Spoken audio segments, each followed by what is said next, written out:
Rahasia lulus ujian tanpa pusing akhirnya diungkap Uwah. Tonton sampai habis dan klik tombol subscribe biar gak ketinggalan tips berharga berikutnya. Saya jadi petugas haji 2010 di Masjidil Haram. Orang pertama yang menerima jemaah Indonesia. Imamnya Syekh Sudes pada waktu itu salatnya Isya. Istawu. Istaqimu.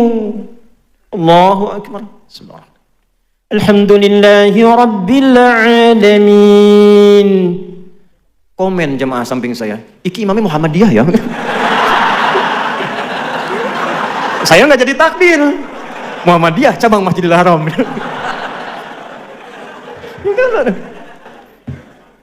Nah itu jadi penting. Ketika ilmu itu ada, punya keyakinan, kenapa saya diberangkatkan itu? Oh saya baru paham, ini maksudnya. Jadi jangan sampai terjadi perpecahan karena masalah-masalah kecil. Ini kunut. Allahumma hdina fiman hadait. NU nih. Enggak kunut. Muhammadiyah nih. Zaman Nabi Muhammadiyah belum ada, NU belum ada, yang kunut ada dalilnya. Yang tidak kunut ada dalilnya. Yang salah yang tidak sholat subuh. Sehingga jangan sampai terjadi kalau sudah paham ilmunya, tahu hadisnya. Yang biasa nggak kunut, tiba-tiba imamnya kunut. Kata Syekh Utsaimin, aminkan walaupun dia tidak kunut. Allahumma hdina fiman hadait. Amin. Kalau nggak tahu ilmu bahaya. Allahumma hdina fiman hadait. Bid'ah. Repot. Yang biasa kunut datang ke masjid, di masjid itu nggak kunut. Jangan dipaksa kunut. Ikuti.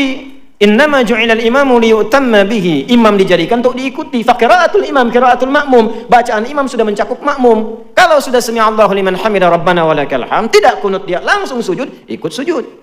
Sudah salam, salam, tidak perlu sujud sahwi. Itu gambaran. Kalau seperti itu paham. Inilah hikmahnya. Oh, saya paham kenapa saya diberangkatkan ke sini. Mengerti kita. 1, 2, 3 persoalan. Jadi akhirnya pelan-pelan kita terangkan, kita buka. Walaupun kadang resikonya juga bid'ah juga nanti. Ya. Kenapa? Kita pahami, oh mungkin belum sampai bacaannya. Sampai di situ, itulah tasamuh. Nah ujian juga begitu. Anda bisa beda-beda. Semua orang beda, cuman substansinya sama. Diuji. Pebisnis diuji. Udah jualan, pagi sampai malam belum ada yang beli. Ulama juga begitu. Sekolah jauh-jauh, begitu pengajian gak ada yang datang. Bisa terjadi, semuanya sama. Tapi singkatnya ujian. Tidak mungkin diuji kalau tidak mampu. Bikin catatan dari sekarang. Kalau Anda mengalami ujian, alhamdulillah. Saya dinilai mampu oleh Allah. Tulis. Tapi jangan terlalu GR bikin status. Memang cuma saya yang mampu, yang lain tidak. Terima kasih ya Allah. Ada kerjaan tuh.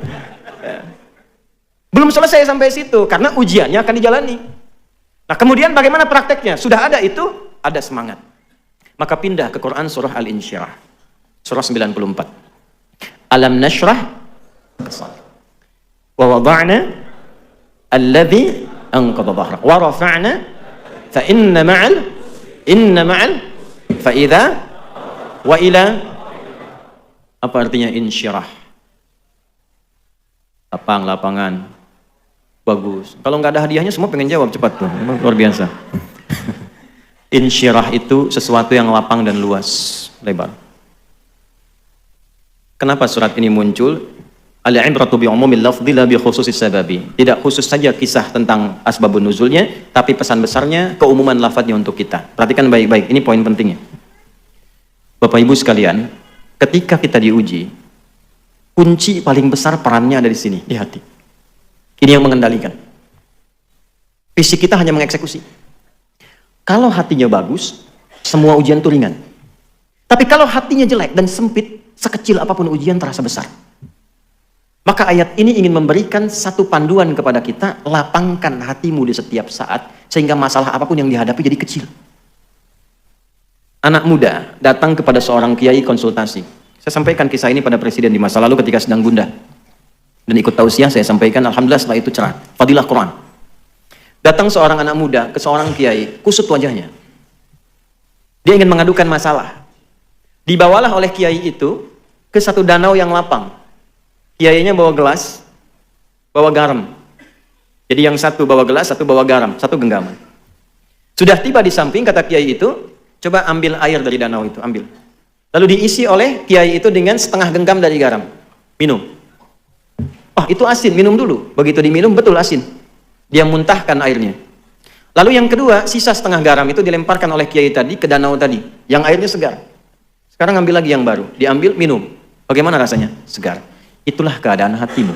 Kalau hatimu hanya sesempit cawan ini, maka masalah kecil pun akan terasa besar, seperti garam sedikit pun terasa asin. Tapi kalau kau lapangkan hatimu seluas danau ini, maka yang besar akan terasa kecil, yang hilang pun, yang kecil pun hilang begitu saja.